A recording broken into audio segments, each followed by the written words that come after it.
वक्फ संशोधन विधेयक का मुद्दा फिर एक बार लाइमलाइट में आ गया है, क्योंकि जो पार्टियां नरेंद्र मोदी के गठबंधन को सपोर्ट कर रही हैं, जिनकी वजह से नरेंद्र मोदी तीसरी बार प्रधानमंत्री बने हैं, अब वही पार्टियां मुसलमानों के साथ खड़ी हो गई हैं। बीजेपी जो वक्फ संशोधन विधेयक ला रही है उसका विरोध कर रहे हैं, बोल रहे हैं कि किसी भी कीमत पर मुसलमानों के साथ बुरा नहीं होने देंगे और ना ही वक्फ संशोधन विधेयक को लाने देंगे।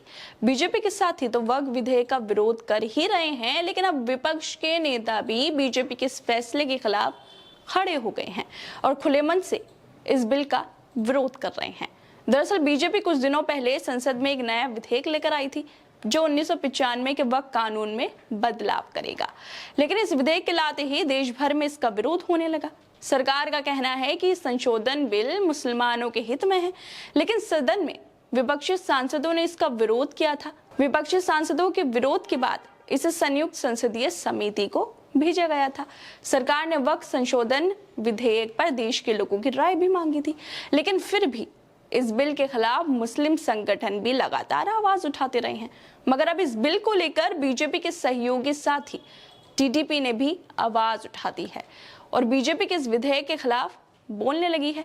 एनडीए में शामिल टीडीपी ने भाजपा की टेंशन भी बढ़ा दी है, क्योंकि टीडीपी के उपाध्यक्ष नवाब जान ने एक कार्यक्रम के दौरान कहा है कि वक्फ संशोधन विधेयक को नाकामयाब करना होगा, जिसके बाद राजनीतिक हवा और तेज हो गई है। टीडीपी के वरिष्ठ नेता नवाब जान ने इंदिरा गांधी इंडोर स्टेडियम में जमीयत उलेमा हिंद के आयोजन संविधान बचाओ सम्मेलन को संबोधित करते हुए उन्होंने कहा कि सभी को एकजुट होकर वक्फ संशोधन विधेयक 2024 को संसद में पारित होने से रोकने का उन्होंने आग्रह किया है। उन्होंने साथ में ये भी कहा है कि चंद्रबाबू नायडू हमेशा कहते रहे हैं कि उनकी दो आंखें हैं, एक हिंदू और दूसरी मुसलमान। वो कहते हैं कि एक आंख को होने वाला नुकसान पूरे शरीर को प्रभावित करता है और हमें विकास के पथ पर आगे बढ़ते हुए इसे ध्यान में रखना चाहिए। चंद्रबाबू एक धर्मनिरपेक्ष मानसिकता वाले इंसान हैं, अब वो मुसलमानों को नुकसान पहुंचाने वाले विधेयक को लागू नहीं होने देंगे। नवाब जान यहीं पे नहीं रुके, बल्कि वो आगे दावा करते हुए बोलते हैं कि वक्फ संशोधन विधेयक को संसद की संयुक्त समिति को भेजना सिर्फ नायडू की वजह से ही संभव हो सका है। हम सब कुछ बर्दाश्त करेंगे, लेकिन देश की एकता को नुकसान पहुंचाने की किसी भी कोशिश को बर्दाश्त नहीं करेंगे।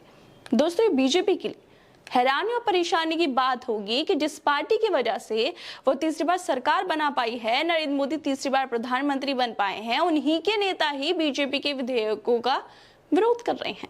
बोल रहे हैं कि ऐसे किसी भी विधेयक को लागू नहीं होने देंगे जो मुसलमानों के खिलाफ हो।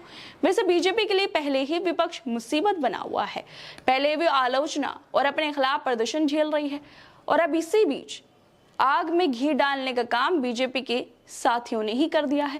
बीजेपी के खुद के ही लोग बीजेपी के साथ खड़े नहीं हो रहे हैं और इन लोगों में अब तमिल अभिनेता थलपति विजय की पार्टी तमिलागा वेट्री कड़गम भी शामिल हो गई है। वो भी बीजेपी के विरोध में जमीन पर उतर आई है।